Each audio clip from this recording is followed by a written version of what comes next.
Hi guys, మీరు అందరూ Doraemon చూసారా? డోరేమాన్ చూసే ఉంటారు. అందరు చిన్నతనంతో డోరేమాన్ నిండిపోయి ఉంటుంది. అసలు విషయం ఏంటంటే డోరేమాన్ లో నోబితా రియస్ జపాన్ లో 9 పిల్లడు తన పేరు హిరోషిమా నోబితా. హిరోషిమా నోబితాకి ఒక డిసీజ్ ఉంది, సిజోఫ్రేనియా అని. ఆ డిసీజ్ ఉన్న వాళ్ళు ఏదేదో ఊహించుకుంటారు, విచిత్రమైనవి కనిపిస్తారు.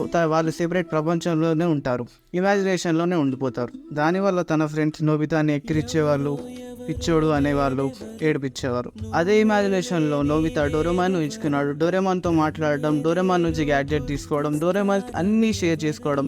దానివల్ల డోరేమాన్ ట్రూ బెస్ట్ ఫ్రెండ్ అయిపోయాడు. ఇది చూసిన అందరూ నోబితాని అందరూ పిచ్చోళ్ళు అన్నారు. ఇది విన్న వాళ్ళ పేరెంట్స్ ఏం చేశారంటే డాక్టర్ దగ్గరికి తీసుకెళ్ళారు. ట్రీట్మెంట్ కోసం అని తీసుకెళ్తే ఆ డాక్టర్ నోబితాకి చెప్పేశాడు, నువ్వు ఇమాజినేషన్ లో ఉంటావు, డోరేమాన్ అనేది ఏం లేదు, అదంతా ఫేక్ అని చెప్పేసి. ఇది విన్న నోబితా చాలా బాధపడ్డాడు. అది విన్న తర్వాత నోబితా తట్టుకోలేకపోయాడు. అట్ ద ఏజ్ ఆఫ్ 16 తను సూసైడ్ చేసుకున్నాడు. తన లాస్ట్ మాటలు ఏంటంటే, నన్ను అర్థం చేసుకొని ప్రపంచంలో నేను ఉండలేను.